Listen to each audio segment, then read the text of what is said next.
કેમ છો? મજામાં.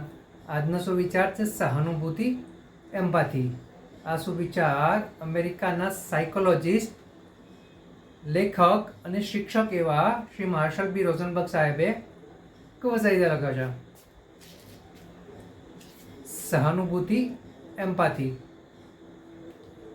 સહાનુભૂતિ એ અન્ય લોકો શું અનુભવી રહ્યા છે તેની આદરપૂર્ણ સમજ છે. મારા વાલા મિત્રો,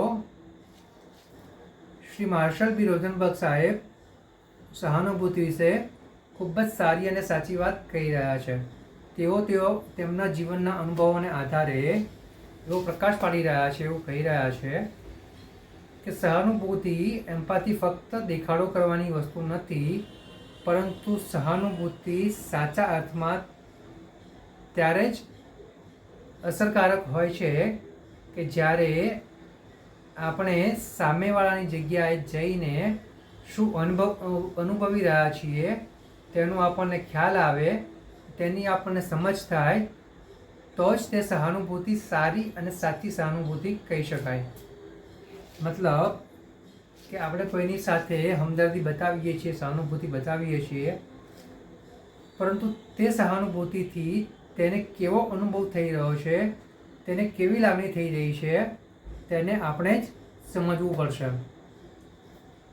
જો આપણી સહાનુભૂતિ સારા અને સાચા અર્થમાં સીધી રીતે તેને પહોંચી ગઈ હશે તો આપણે તે વ્યક્તિને સમજી શકીશું, તે વ્યક્તિ શું અનુભવી કરી રહ્યો છે તે આપણે અનુભવી શકીશું, અને આવી રીતે જે અનુભવ કરવાની જે રીત છે તે જ એક આદરપૂર્ણ, સન્માનજનક સમજ છે.